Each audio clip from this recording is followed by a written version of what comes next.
حضرت نعیم بن مسعود رضی اللہ تعالی عنہ کا کردار اور لشکر کفار کے درمیان کوٹ اور دراڑ۔ غزوہ خندق کے موقع پر ایک عجیب واقعہ پیش ہوا جس پر بڑی تحقیق کی ضرورت ہے، اور اسی سے بہت سے نکات بھی سامنے آتے ہیں، بہت کچھ سیکھنے کو ملتا ہے۔ ہوا یہ کہ لشکر کفار اور لشکر اسلام آمنے سامنے ہے خندق کے آر پار۔ پیچھے سے بنو قریظہ کے قبیلے نے غداری کی، عہد شکنی کی، میثاق مدینے کی خلاف ورزی کی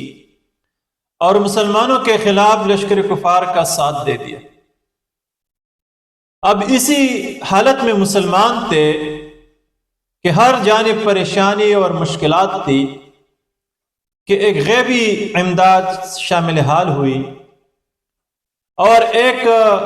بندہ بنو غطفان سے جس کا تعلق تھا حضرت نعیم بن مسعود رضی اللہ تعالی عنہ، یہ بندہ خدمت نبوی صلی اللہ علیہ وآلہ وسلم میں حاضر ہوا اور عرض کی کہ اے اللہ کے رسول، میں مسلمان ہو چکا ہوں لیکن ابھی تک میری ایمان کا پتہ کسی کو نہیں ہے، اور آپ کی خدمت میں حاضر ہوا ہوں کہ اگر میری لائق کوئی خدمت ہے تو آپ ہمیں حکم فرمائیے۔ رسول اللہ صلی اللہ علیہ وسلم نے فرمایا کہ اس وقت چونکہ آپ تنہا ہیں، کوئی فوجی کارروائی نہیں کر سکتے، لہذا آپ اپنی پوزیشن کا فائدہ اٹھاتے ہوئے بنو قریظہ اور لشکر کفار کے درمیان، بنو غطفان اور قریش کے درمیان آپ اختلافات پیدا کرے، آپ ان کے درمیان بد اعتمادی پیدا کرے، تو اس سے لشکر اسلام کو بہت خیر پہنچے گی۔ رسول اللہ صلی اللہ علیہ وسلم کے اس فرمان کے مطابق سب سے پہلے حضرت نعیم بن مسعود رضی اللہ تعالی عنہ بنو قریظہ کے پاس چلا گیا اور ان کے سرداروں سے ملاقات کی اور کہنے لگا کہ آپ لوگوں کو پتا ہے کہ میں آپ کے ساتھ کتنا محبت کرتا ہوں، آپ کے ساتھ میری کتنی ہمدردی ہے،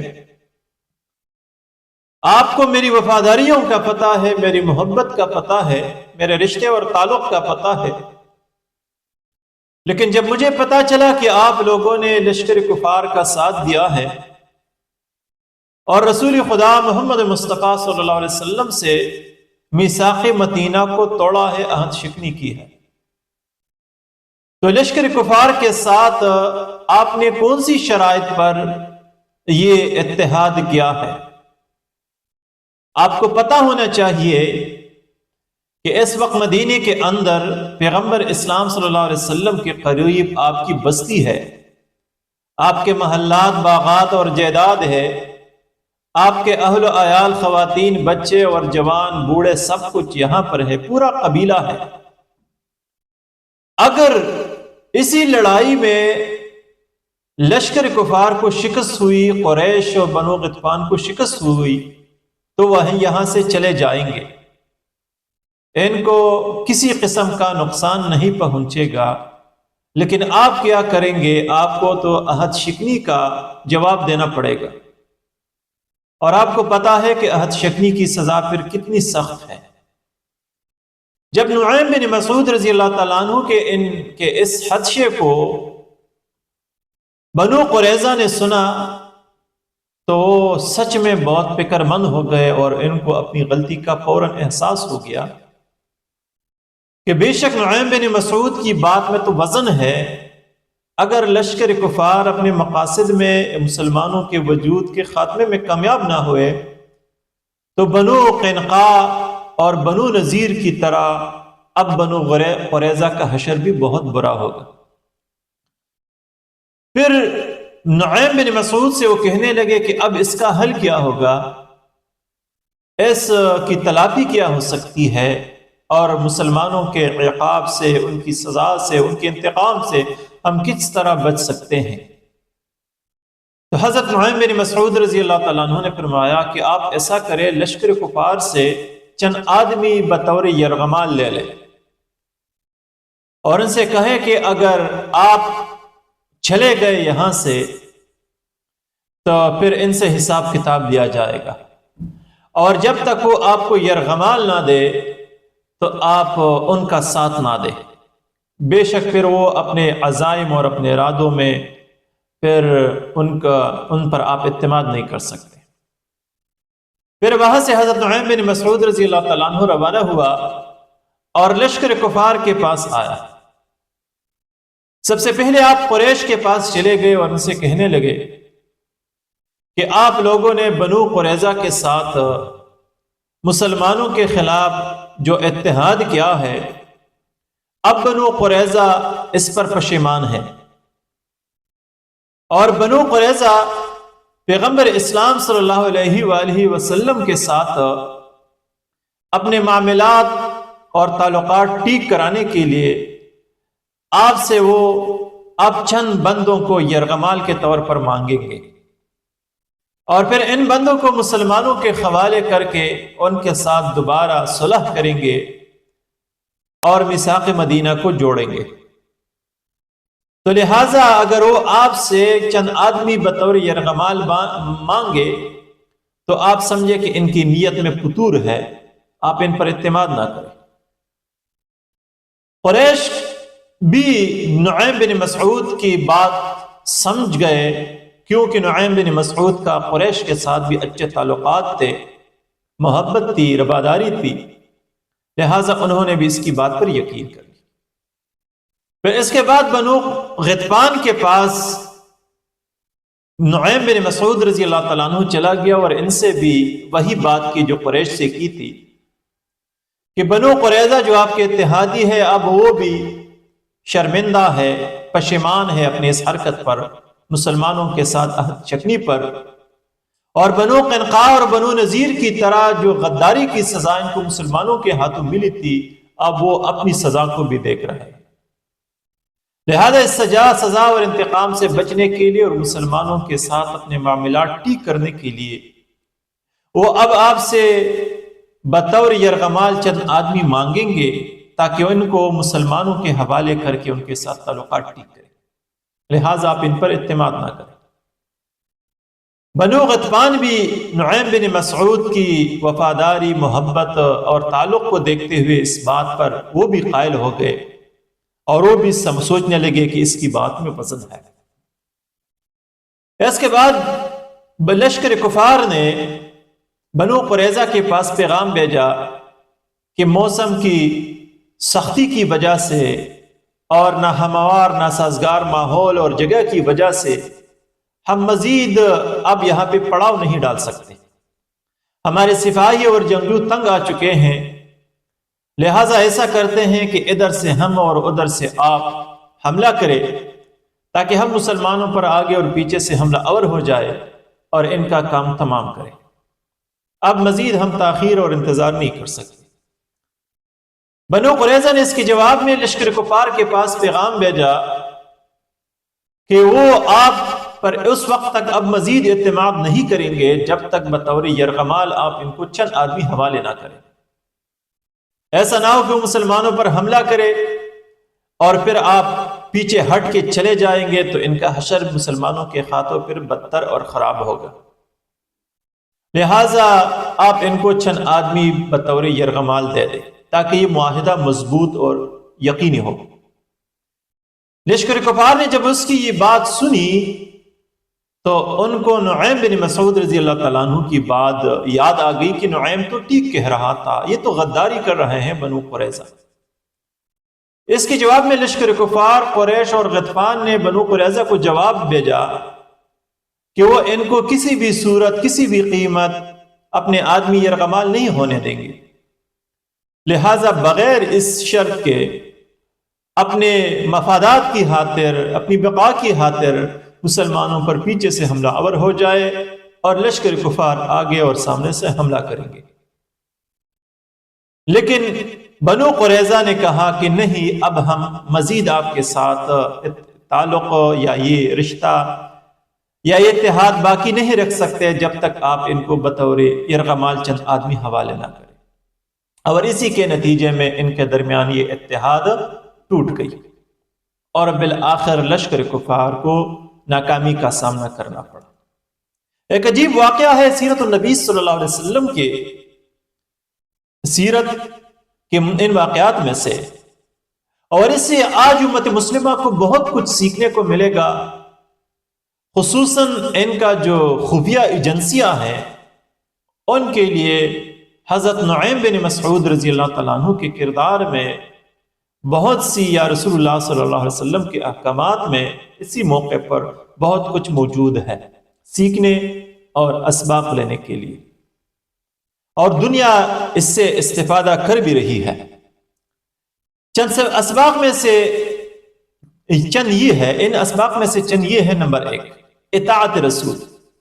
حضرت نعیم بن مسعود رضی اللہ تعالیٰ عنہ رسول اللہ صلی اللہ علیہ وسلم کی خدمت میں حاضر ہوا، ابھی ایمان لایا، تھوڑا وقت بھی نہیں گزرا رسول اللہ صلی اللہ علیہ وسلم کی رفاقت میں ساتھ، لیکن جیسے ہی اس نے رسول اللہ صلی اللہ علیہ وسلم کو اپنا قائد اور رہنما تسلیم کر لیا اور اس تحریک کا حصہ بنا، پھر رسول اللہ صلی اللہ علیہ وسلم سے عرض کرتے ہیں کہ اے اللہ کے رسول، مجھے حکم دے میں کیا کروں۔ تو ایک ورکر کے لیے، کسی تحریک، کسی جماعت کے ورکر کے لیے، کسی گروہ کے ورکر کے لیے یہ ضروری ہے کہ اس میں اطاعت کا مادہ ہو، اطاعت کا جذبہ ہو، وہ اپنے نظم کے خلاف، اپنے قائد اور رہنما کے حکم اور منشا کے خلاف کوئی قدم نہ اٹھائے جب تک ان کو اعتماد میں نہ لے۔ کیونکہ نعیم بن مسعود رضی اللہ تعالیٰ عنہ نے سب سے پہلے اپنے قائد کو اعتماد میں لیا۔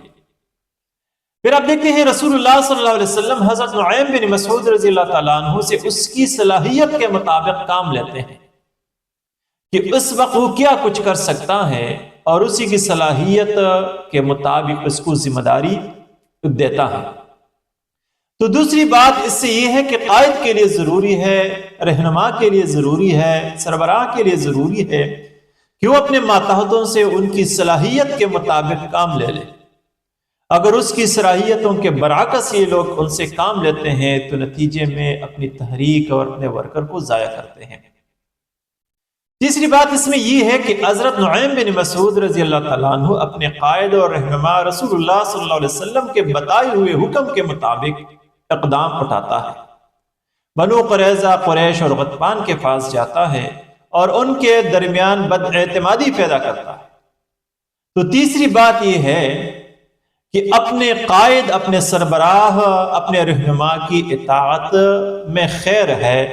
اور یہی لازمی شرط ہے اسلام کی اور نظم یا گروہ کی کامیابی کی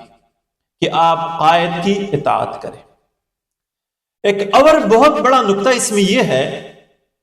کہ حضرت نعیم بن مسعود رضی اللہ تعالیٰ عنہ تنہا ایک فرد ہے، دوسری جانب لشکر کفار کی بنو غطفان، قریش اور بنو قریظہ پر مشتمل یا قبائل عرب پر مشتمل ایک بڑی فوج ہے، ساز و سامان اور اسلحہ سلیس، لیکن حضرت نعیم بن مسعود رضی اللہ تعالیٰ عنہ اپنی حکمت عملی کے تحت ان کے درمیان پھوٹ پیدا ڈالتا ہے، دراڑ پیدا کرتا ہے، ان کے درمیان بد اعتمادی پیدا کرتا ہے، اور آپ ہی کی خدمات کی وجہ سے اسی لشکر کفار کے درمیان پھوٹ پڑی اور ان کو شکست کا سامنا کرنا پڑا، جس سے یہ بات ثابت ہوتی ہے کہ ایک ریاست کے اندر، ایک جماعت اور گروہ کے اندر، ایک نظم کے اندر ایک ایک فرد انتہائی اہم ہے۔ ایک فرد کے ہاتھوں سے اللہ تعالیٰ بعض اوقات اتنا خدمت لیتے ہیں، یا وہ کچھ لیتا ہے، یا وہ کچھ کارکردگی یا خدمات انجام دیتے ہیں جو پوری گروہ اور جماعت نہیں دے سکتے۔ یعنی اسی لشکر میں حضرت نعیم بن مسعود، یا اسی غزوہ میں حضرت نعیم بن مسعود رضی اللہ عنہ کا جو کردار اور کارنامہ ہے، پوری لشکر اسلام کا اس قدر کارنامہ سامنے نہیں۔ مطلب طاقت کے ذریعے سے جو مسئلہ حل نہیں ہو سکتا تھا، حضرت نعیم بن مسعود رضی اللہ تعالیٰ عنہ نے بہتر حکمت عملی کے تحت وہ کر دکھایا۔ اس طرح ہم دیکھتے ہیں کہ ایک فرد کی صحیح فیصلے کی بنیاد پر صحیح خدمت یا صحیح کارنامے یا صحیح وقت پر صحیح قدم اٹھانے سے بہت کچھ ہو سکتا ہے۔ ایک بڑی بات جو اسی غزوہ میں ہے وہ یہ ہے کہ ایک طرف مسلمانوں کے پاس بھی تیغ و سنان اور تلوار اور ہتھیار اور سامانی جنگ ہے، اور دوسری طرف کفار بھی ہے۔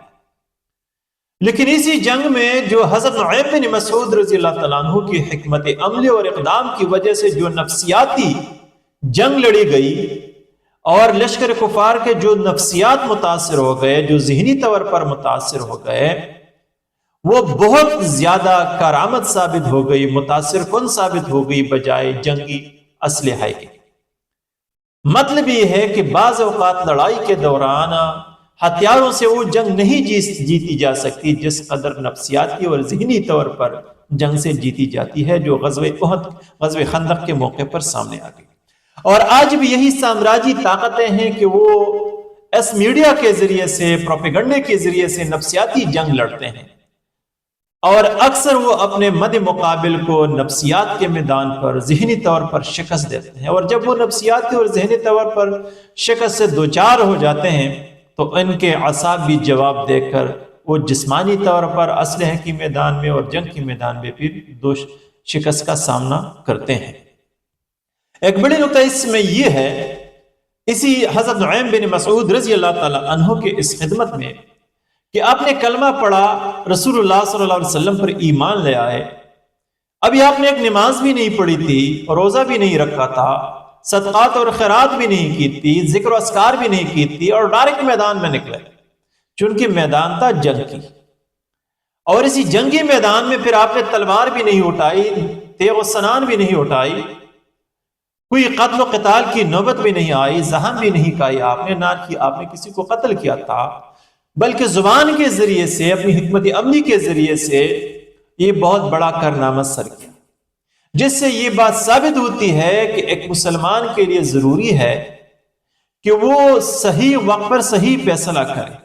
جو وقت عبادت کی ہے، جو وقت نماز پڑھنے کی ہے، جو وقت ذکر و اذکار کی ہے، جو وقت صدقات کی ہے، خیرات و زکوٰۃ کی ہے، انفاق کی ہے، یا جو وقت میدان میں نکلنے کی اور جہاد کی ہے، اور جو وقت دعاؤں کی ہے، اس کے لیے وقت کی پہچان ضروری ہے۔ اور یہی شیوہ اسلام، شیوہ نبوی صلی اللہ علیہ وسلم ہے کہ مسلمان کے لیے اہم کام، افضل عبادت اسی وقت اور ماحول کے مطابق ہوتا ہے۔ جو وقت اور جو ماحول ایک مسلمان سے جس فعل یا قول کا تقاضا کرتا ہے، اسی فعل یا قول پر عمل کرنا افضل عبادت اور افضل عمل ہے، اور یہی اسوہ رسول اور حدیث نبوی صلی اللہ علیہ وسلم سے یہ بات ثابت ہے۔ ایسا نہیں کہ میدان جنگ لگی ہوئی ہے اور آپ کہیں گے کہ جی عبادت، نماز پڑھ لیں، زکوٰۃ دینے، خیرات دینے، روزہ، زکوٰۃ اور دعوت و تبلیغ میں بڑی اجر و ثواب ہے۔ نہیں، جنگ کے وقت جنگ لڑنا بڑی ثواب کا کام ہے، عبادت کے وقت عبادت کرنا، ذکر کے وقت ذکر کرنا، انفاق کے وقت انفاق کرنا، اور جب خون دینے کا وقت آ جائے پھر خون دینا، یہی افضل عبادت ہے ایک مسلمان کے لیے۔ ایک بڑی بات اس سے جو ثابت ہوتی ہے وہ یہ ہے کہ کبھی بھی اپنے عمل پر مغرور نہیں ہونا چاہیے، کبھی بھی کسی کو ہلکا نہیں لینا چاہیے، کسی کو ہم کمتر نہیں سمجھنا چاہیے۔ حضرت نعیم بن مسعود رضی اللہ تعالیٰ عنہ کہ اس فعل سے یہ بات ثابت ہو گئی۔ آپ سے قبل بہت سے جلیل القدر صحابہ کرام موجود تھے، بہت سے شیوخ موجود تھے، بہت سے اکابرین موجود تھے، لیکن اللہ تعالیٰ نے حضرت نعیم بن مسعود رضی اللہ تعالیٰ عنہ سے ایک بڑی خدمت لی۔ مطلب یہ ہے کہ عصر حاضر میں اس بات پر مغرور نہیں ہونا چاہیے کہ ایک بندہ کتنا مجاہد ہے، کتنا مبلغ ہے، کتنا سخی ہے، صحابت کرنے والا ہے، کتنا شیخ القرآن، شیخ الحدیث یا فقیہ ہے، جو بھی ہے اپنے لیے ہیں۔ بے شک ہر ایک کا اپنی جگہ اپنا الگ مرتبہ اور مقام ہوتا ہے، لیکن یہ اللہ تعالیٰ کی مرضی ہے کہ اپنے دین کی سربلندی اور امت اور انسانیت کی خدمت کا کام کس سے لیتا ہے۔ اس کے لیے زیادہ انفاق خیرات کی ضرورت نہیں، بہت سے علوم کی ضرورت نہیں، بہت سے فقیہ اور محدث ہونے کی ضرورت نہیں، مبلغ کی ہونے کی ضرورت نہیں، نام و نسب اور حسب کی ضرورت نہیں، بس اللہ جس سے چاہے اپنے دین کی خدمت کا کام لیتے ہیں، اور امت کی خدمت کا کام لیتے ہیں، دین کی سربلندی کا کام لیتے ہیں۔ ایک بڑی بات جو مسلمانوں کو سمجھنی چاہیے وہ یہی ہے کہ کسی کو کمتر نہ سمجھے، اپنے اوپر آپ جیسا بھی ہے خود پر غرور اور فخر نہ کرے۔ یہ اللہ کی دین ہے، اللہ کی کائنات ہے، اللہ کی مرضی ہے، اللہ کا نظام ہے۔ اللہ جس سے چاہتا ہے دین اسلام کی خدمت لیتے ہیں اور اسی کو موقع فراہم کرتے ہیں۔ ایک بات جو قابل تحقیق ہے وہ یہ ہے کہ حضرت نعیم بن مسعود رضی اللہ تعالیٰ عنہ کے اس فعل پر جو سوال اٹھائی جاتی ہے یا جو اشکال پیدا ہوتی ہے وہ یہ ہے کہ آپ نے قسم کا جھوٹ بولا تھا کہ آپ بنو قریظہ کے پاس گئے کہ قریش سے بدگمان کر دیا. آپ قریش کے پاس گئے اور ایک قسم کا جھوٹ بولا کہ بنو قریظہ آپ سے بنو قریظہ آپ سے یرغمال لیں گے. تو یہ تو ایک قسم کا جھوٹ ہے یا دھوکہ ہے، فریب ہے، جو کہ اسلام میں حرام ہے، ممنوع ہے. تو اس کا جواب کیا ہو سکتا ہے؟ اس اشکال کا حل کیا ہو سکتا ہے؟ تو اس پر محدثین نے، علماء کرام نے تفصیل بحث کی ہے، جس کا خلاصہ یہ ہے اور یہ بات سمجھنی چاہیے کہ حضرت نعیم بن مسعود رضی اللہ تعالیٰ عنہ کے اس فعل کو اگر دیکھا جائے تو یہ تو ایک ریاست کے والی حکمران اور قائد اور رسول اللہ صلی اللہ علیہ وسلم شارع کے حکم پر تھا. دوسری بات یہ ہے کہ ایک ہے جھوٹ اور ایک ہے توریہ. دونوں میں بڑا فرق ہے جسے سمجھنا چاہیے. جھوٹ یہ ہے کہ آپ غلط بات کہے فساد کی بنیاد پر، جس سے فتنہ اور فساد پیدا ہوتا ہے، یا حقیقت کے برعکس بات ہے. توریہ یہ ہے کہ ایک بات آپ صحیح کہہ دے لیکن مخاطب اس سے اور مطلب لے لے، سننے والا اس سے اور مطلب لے لے، اور بولنے والے کا مطلب اشارے اور کنایہ میں کوئی اور ہو. تو دونوں میں فرق ہے. تو حضرت نعیم بن مسعود رضی اللہ تعالیٰ عنہ کا یہ فعل توریہ تھا. مثال کے طور پہ دو بندے بیٹھے ہیں آپس میں اور اس میں تیسرا بندہ آ جائے تو یہ دو بندے میں سے ایک دوسرے کو خبردار کرنے کے لیے ایسا کہے کہ جی موسم ناسازگار ہے، موسم ناسازگار ہے. تو تیسرا بندہ یہ سمجھے گا کہ شاید موسم خراب ہے،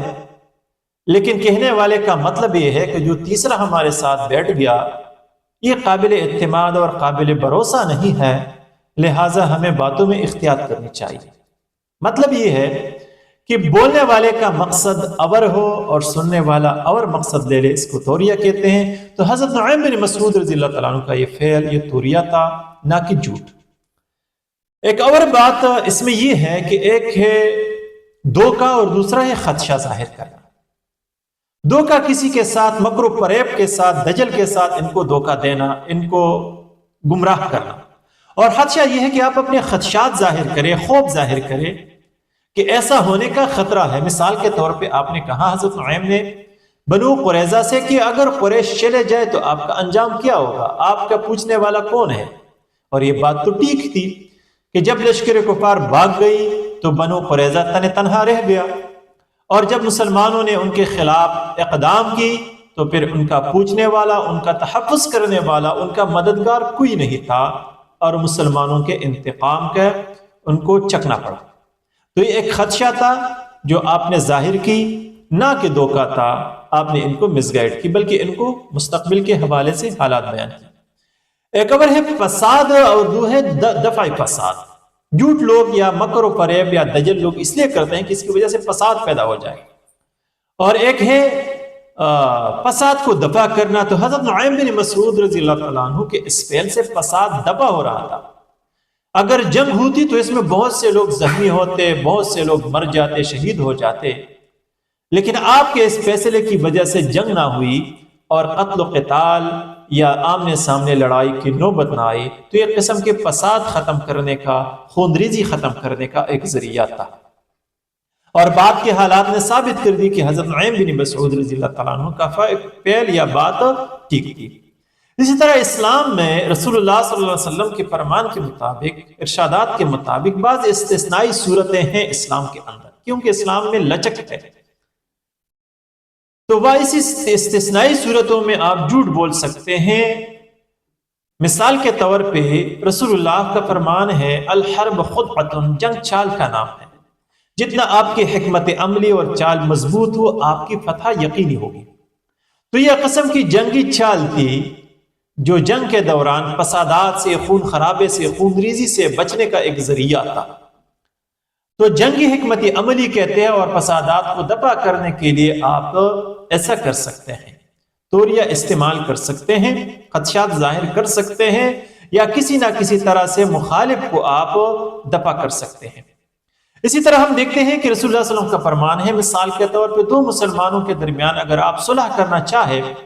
تو اس حالت میں پھر آپ دونوں کو دونوں کے درمیان صلح جوئی کے لیے آپ ایک دوسرے کے حوالے سے آپ جھوٹ بول سکتے ہیں تاکہ وہ دونوں ایک دوسرے کے سے خوش ہو جائے، ان کے درمیان صلح ہو جائے۔ اور یا شوہر اپنی بیوی سے جھوٹ بول سکتا ہے